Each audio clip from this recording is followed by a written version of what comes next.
Bom dia, meu nome é Milene e hoje o tema é Declaração de Direitos do Enlutado. O que eu quero dizer com isso? Então vamos lá, vamos passar os slides. Eu acho que a gente precisa entender que quando a gente está vivendo um luto, é certo a gente contar com pessoas. A gente não é obrigado a ouvir certos comentários que são muitas vezes até negativos ou fora de uma realidade de quem está vivendo o luto. Por exemplo, você ainda é jovem. E eu conheço que eu ainda sou jovem, né? Seja para casar de novo ou ter filhos ou coisa parecida. Então a gente deve contar com pessoas, mas a gente deve ter um filtro também. Então agora eu vou estar falando, né, a lista que eu vou estar passando de direitos do enlutado é para que a gente tenha um bom senso, seja se eu estou vivendo um luto ou se eu estou ajudando alguém a viver um luto, para mim não atropelar algumas coisas, né? O que pode ser considerado correto, certo? Então vamos lá. Vou passar cada um deles aqui para vocês também. Você tem o direito de experimentar seu próprio sofrimento. O que eu quero dizer com isso? Ninguém sofrerá exatamente da sua maneira, mesmo que a pessoa tenha perdido o mesmo que você, o mesmo pai, a mesma mãe, irmãos ou coisa parecida, cada um sente de uma forma. Portanto, quando você pedir ajuda a outras pessoas, não permita que elas digam como você deve se sentir, como já passou muito tempo, você tem que estar melhor, se passou pouco tempo e você não pode, sei lá, levar a tua vida adiante.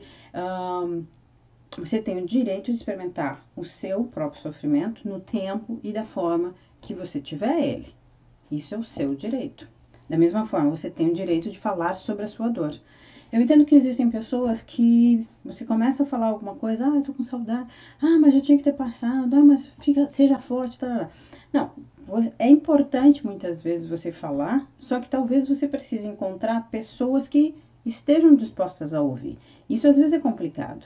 Mas às vezes você encontra não naquela pessoa que você esperava, mas uma outra pessoa que já tenha vivido alguma coisa similar, ou às vezes até, isso já aconteceu comigo, parece que eu tenho na testa às vezes terapeuta, então já aconteceu mais de uma vez em parada de ônibus, em ônibus, as pessoas do meu lado começarem a falar. E elas só precisavam falar. Então chega no final da conversa, que só elas falaram praticamente, e dizem, foi tão bom conversar com você. Porque ela só precisava ser ouvida. Então, às vezes, a gente quer que aquela, sei lá, a parte da família ou de amigos nos ouça a lamentar ou falar da nossa dor, e eles estão querendo que a gente saia desse processo de dor, porque é dolorido ver nós em luto com dor. Então, eles querem simplesmente parar a conversa. Busque pessoas que estejam mais dispostas, né? Da mesma forma que você tem o direito de conversar, você também tem o direito de calar. Então, siga o que você sente nesse momento, né? Tem um vídeo que eu coloquei que é vivendo o luto de dia a dia, né? A cada dia. E fala um pouquinho desse tema também. Outro direito, você tem direito de ser tolerante com seus limites físicos e emocionais. No luto, eu já falei sobre isso, a gente tem como uma montanha russa, né? Vem em ondas às vezes. Então, a gente pode estar bem, até combinado, sei lá, sair, jantar, fazer alguma coisa, férias, passar o Natal não sei aonde, e que daqui a pouco vem aquele processo de luto e a gente quer ficar quieto. E às vezes a gente precisa respeitar esse espaço físico e emocional, porque às vezes a gente vai forçar uma coisa e não vai dar bem, né? A gente vai ficar pior. Então, assim, é importante que você tenha cuidado com o seu corpo, com a sua mente, né? Como você está alimentando o corpo, a mente cada dia, né? Com refeições boas, que leva você a fazer o que você está pronto, né? E sente que está pronto para fazer. Então, assim, respeite esse espaço e esse limite em você, porque isso vai fazer diferença no processo do seu luto. Você tem direito de experimentar grief bursts. Eu botei em inglês porque a gente não tem uma palavra em português que eu tenha achado, que seria aquelas explosões de luto, né? Por isso que eles falam grief é luto em inglês. Então, seria explosões de luto. E assim, o que acontece? A gente pode estar bem, tudo tranquilo, a gente já tá rindo, a gente já tá fazendo as coisas, a vida tá acontecendo, e às vezes por uma data, né, aqui são aqueles pontos gatilhos, às vezes por um detalhe, uma música, um filme, uma fala, alguma coisa e aí vem uma explosão de luto.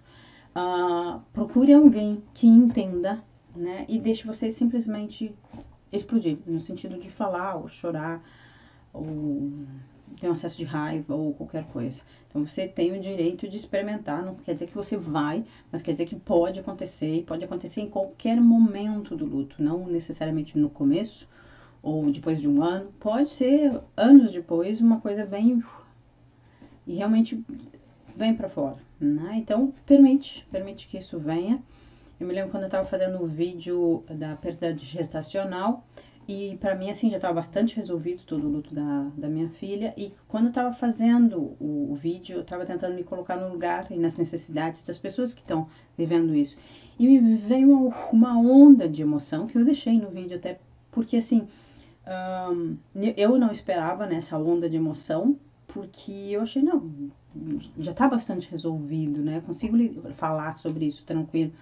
Só que todo o processo, todo o preparo, todo o estudo que eu tinha feito para a questão da perda gestacional sensibilizou e aí veio. Então, se vier, permite, né? Não tranca isso, porque faz parte, simplesmente faz parte. Você tem o direito de fazer uso de rituais. O funeral é um dos principais, um dos mais conhecidos.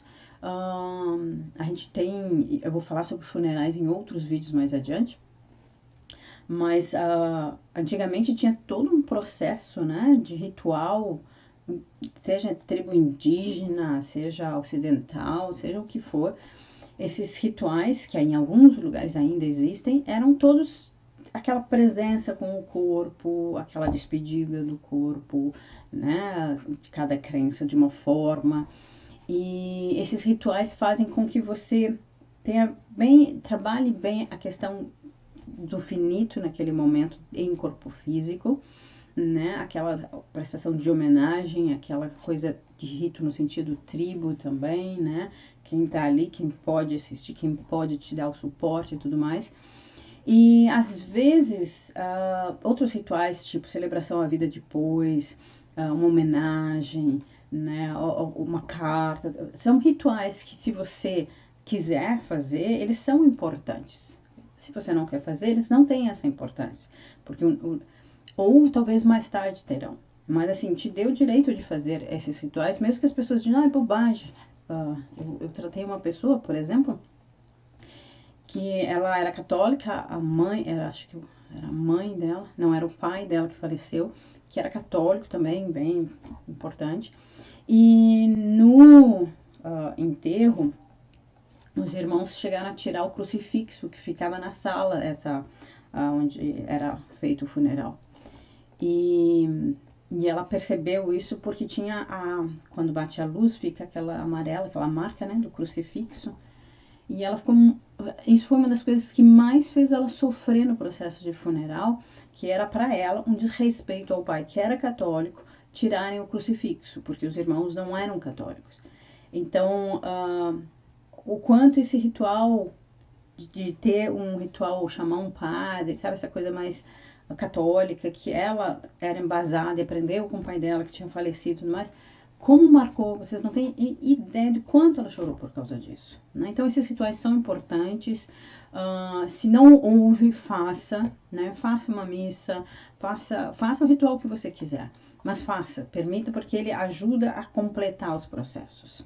Você tem o direito de abraçar sua espiritualidade, e aí vem a questão que você não tem que ter uma religião ou coisa parecida, mas se você tem, abrace isso da sua forma, faça o seu ritual da sua forma, respeitando a pessoa que faleceu, os familiares, mas você abre um espaço na sua vida de isso acontecer.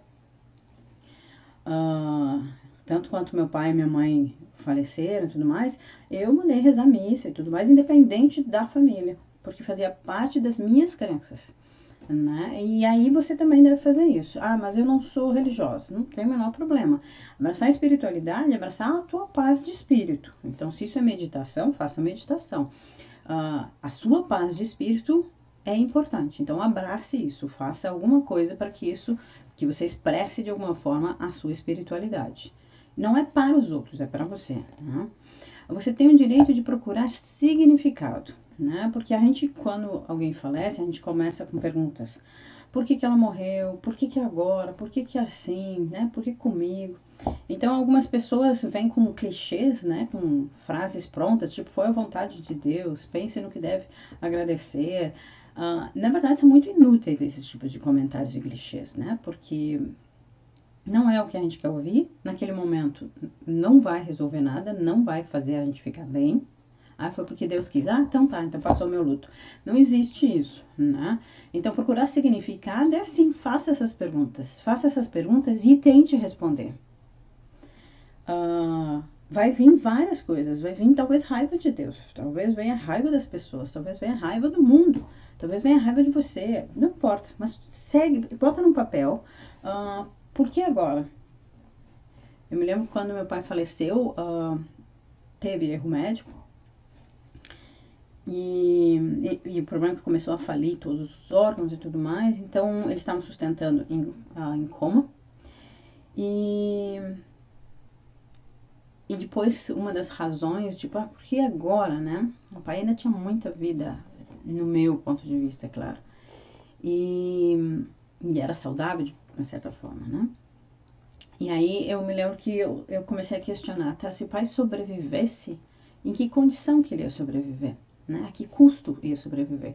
Porque estava falindo tudo, então sobreviver significa que ele teria, sei lá, hemodiálise todo dia, transfusão, transplante, sei lá, quanto, porque agravou muito, né? Foi uma infecção generalizada no hospital. E que talvez não tivesse antes, talvez, sim, mas na verdade ele faleceu. Ele faleceu talvez na melhor hora, porque realmente viver na condição que ele viveria se tivesse vivo não é o que eu desejo para ele. Mas às vezes essa resposta não é suficiente. Então você vai ter que sair escrevendo várias respostas. Não que elas vão responder tudo e tudo vai ficar tranquilo, mas é um exercício que você faz de dar significado a esse falecimento, a essa morte, para que não seja tão doído, né? Você tem o direito de valorizar suas memórias. Memórias são os legados, são as histórias, são as coisas que marcaram a nossa vida em relação a essa pessoa, que nos fizeram diferente, que nos fizeram melhor ou maior, e valorizar essas memórias, seja em um álbum, até eu estava olhando, eu comprei um livro sobre 100 possibilidades práticas de viver o luto, e uma das coisas a pessoa sugere, compre um livro, né, de memórias, e coloque o nome dessa pessoa que faleceu e comece a escrever. Inclusive passe para outras pessoas escreverem memórias também. Isso eu acho que é uma coisa bem interessante, porque essas histórias fazem parte de você, né? Fazem você lembrar dessa pessoa de outros ângulos também, porque as pessoas têm histórias e versões diferentes dessa pessoa, né? Então, abrace, valorize suas memórias. Você tem o direito de avançar em direção à luta, à sua dor e curar. Em direção à sua dor e curar. Para que você entenda, quanto mais direto você for para o processo da dor, no sentido de viver plenamente, expressar, mais rápido você cura, claro, entre aspas, mas mais... É como se você tivesse, então, um universo dentro de você de lamentação e tudo mais, e no momento que você expressa de várias formas, você começa a trabalhar curando várias feridas, não só do luto, mas várias, a sensação. Porque o luto nos traz alguns medos que a gente tem e que não enxerga como medo, mas tipo da solidão, tipo de estar só, de não conseguir. A gente tem algumas coisas nesse gênero. Então, se você consegue direcionar, né, isso realmente fica bem mais rico, fica bem mais forte para você, certo? Então busque fazer essa assim, sentir o que você sente. Então, esses são os seus direitos, pense sobre eles, passe o vídeo de novo se for o caso. Mais vídeos tem aqui, tanto Facebook, YouTube e tudo mais, é só buscar a Milene Scott. Vou deixar os links aqui embaixo. E eu espero que tenha ajudado vocês a pensar sobre os seus direitos no luto. Um beijo enorme para você.